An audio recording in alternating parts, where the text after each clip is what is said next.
Hi there, it's Friday, February 16th. We've had a great and busy week here at the Doña Ana County Government Center. On Tuesday, the Board of County Commissioners met, and it was a pretty long meeting, about 20 items, and part of that reason for the length was some presentations. We had a presentation from the Mesilla Valley Economic Development Alliance. Davin Lopez told us about the job creation that they're working on all over the county, particularly in the southern part near Santa Teresa, and how many jobs have been created and what their plan is going forward. We also had a presentation from our legal team about the ongoing rate cases with El Paso Electric, where we stand and what we're going to do as a county to intervene in some of those matters. And then we had a presentation from Zia Natural Gas about their customer service base here in Doña Ana County. Also, it was the month of February proclaimed as Black History Month in Doña Ana County, and we had that proclamation was received.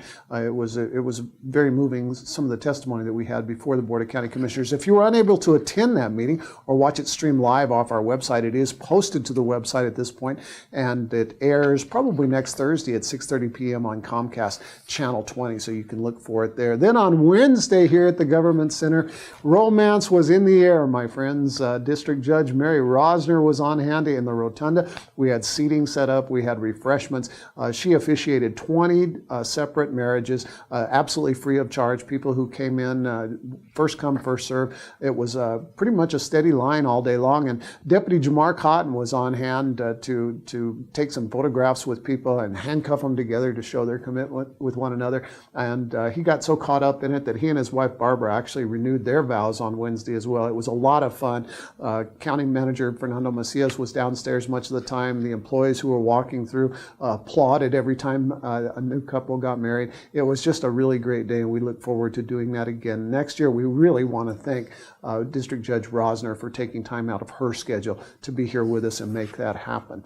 Then on Thursday, yesterday, we had county personnel in the Anthony area going door to door offering information, educational information about different codes and zoning issues that might be violations, but this was an educational outreach only. We'll follow that up on February 24th. That's a Saturday. We're going to go out to that community with a roll-off container, a recycling container, and a tire shredder. We'll be there from 9 a.m. to noon on the 24th to help beautify that community. This is all part of our ACES program, and we bring this out to various rural communities throughout the year, and there'll be additional ACES programs coming up. Tomorrow, if you're out and about at the farmers market at the North End, we'll have off-site pet adoptions through the Animal Services Center in the Mesilla Valley. They'll also be set up from 11 to 2, I believe, 11 to 3 at Petco and at the Tractor Supply for off-site pet adoption, so lots of opportunities there to adopt an animal. They're also going to be set up on Sunday at the Corner Bakery from 10 to 2 for off-site adoptions. Then coming up on Monday, it's President's Day, and the county offices will be closed. It's only the administrative offices that are affected. Let me tell you, emergency personnel and law enforcement in the field won't be affected. In fact, we're expecting that there will be saturation patrols and checkpoints over the 3-day weekend, so please be careful out there. Coming up on Wednesday of next week at 6 p.m. at the Doña Ana Community Center on Ledesma Drive, Commissioner Isabella Solis is hosting a community meeting for her constituents who live along Del Rey and Westwind, Lorena Road, Park Hill, Settlers Pass, and Rinconada Boulevard, all those surrounding areas. Really wants to have an opportunity to connect with those constituents. It's kind of difficult and challenging because we don't have a community center in her district in that area, but we're using the one nearby in Doña Ana. So we're hoping that we'll get her constituents to come out and talk about issues that affect them in District 4. We talked about Jamar Cotton a little bit earlier. Deputy Cotton is probably the most positive person I've ever met in my life, and he's going to take it one step further. On February 24th at halftime at the NMSU Aggies game at Pan Am Center, he's going to attempt to break the Guinness World Record for the number of hugs he can give in 1 minute. The standing record is 86, which was set by Jason Ritter. I guess he's an actor. He set that back in October of last year.